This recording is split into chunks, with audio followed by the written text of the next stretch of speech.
Hi, I'm Snez, personal trainer, healthy lifestyle coach, and your guide to feeling your best. This podcast is a segment from my weekly radio show, Wellbeing Wednesdays, broadcast live on 88.6 Plenty Valley FM.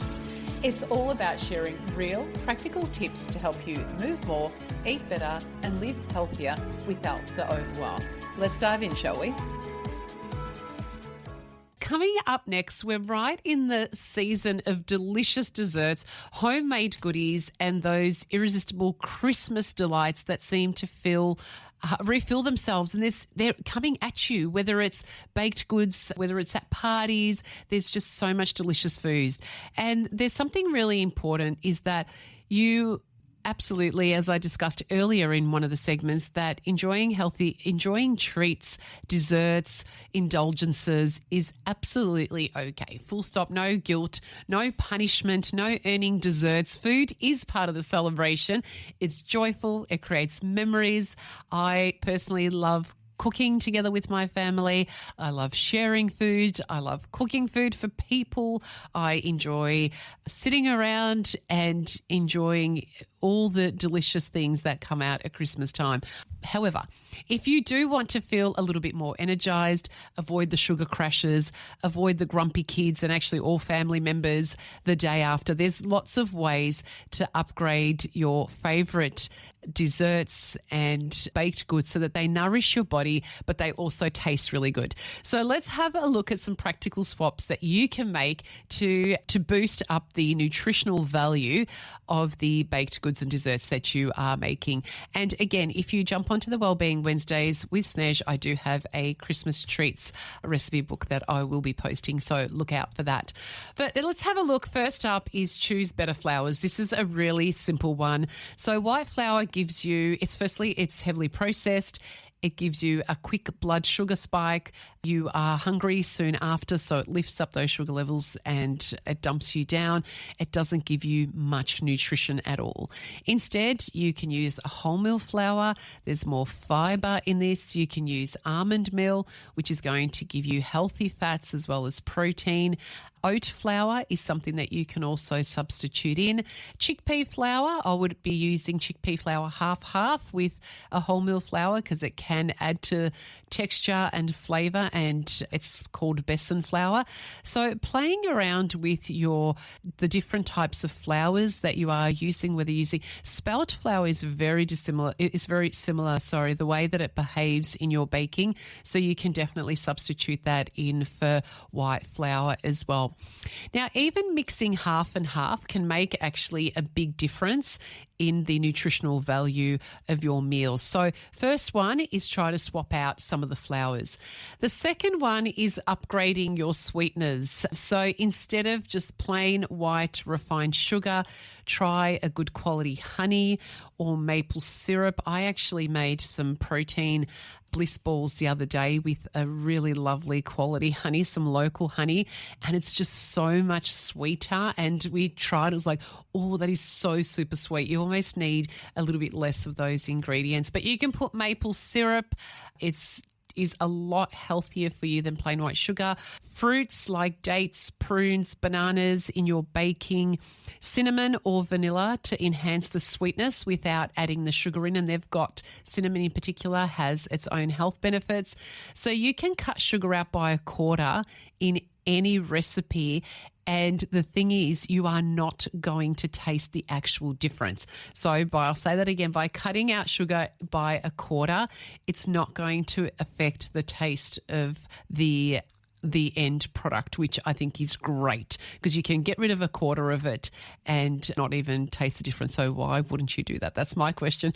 I tend to go a little bit too aggressive with that. I usually put in a quarter rather than take out a quarter, and there can be sometimes complaints at home, but that's okay. The next thing is to add walnuts, any sort of nuts, seeds and healthy fats, whether that's walnuts, almonds, pistachios, chia, pumpkin seeds. They add protein in. They add omega-3s in there. They add a bit of crunch, and I absolutely love a little bit of crunch. They also add some really nice caramelly flavors at times and a lot better long-lasting fullness because of that extra protein and healthy fats. And walnuts in particular support brain and heart health, which is just perfect at this time of year.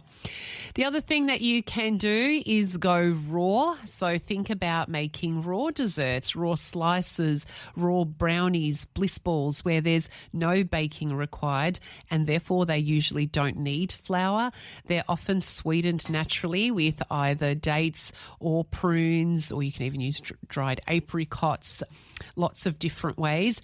And they're generally speaking full of real food and wholesome ingredients.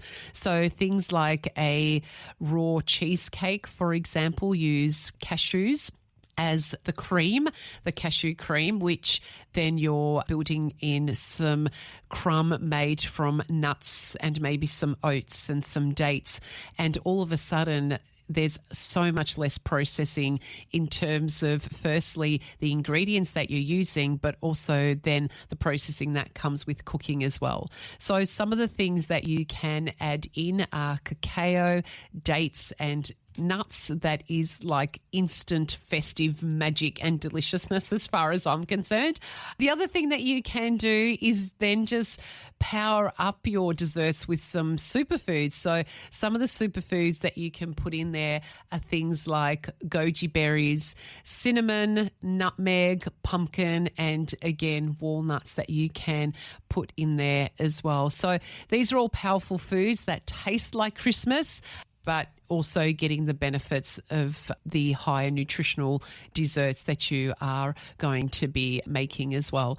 The other thing is to make sure that you're just thinking about portioning a little bit better. So instead of giant slabs of cake, think about sort of small bliss balls or mini muffins or bites that people can then try a variety of things. And we naturally eat less and feel more satisfied because the brain sees something that you've completely consumed. Whereas if you get halfway through a cake and you're like, oh, wow, that's so rich, I've probably had enough.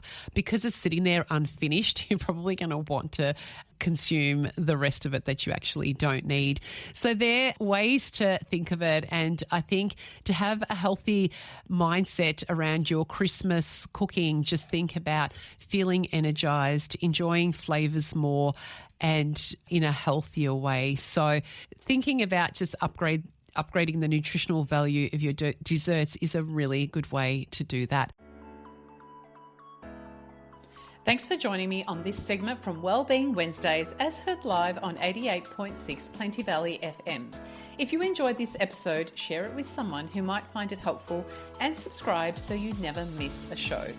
Want to catch the live broadcast? Well, you can tune in Wednesdays from 12 till 2 p.m. on 88.6 Plenty Valley FM, or find my info on Wellbeing Wednesdays with Snez, the Facebook group. Take care, stay healthy, and remember, it's the little choices every day that create big changes. Talk soon.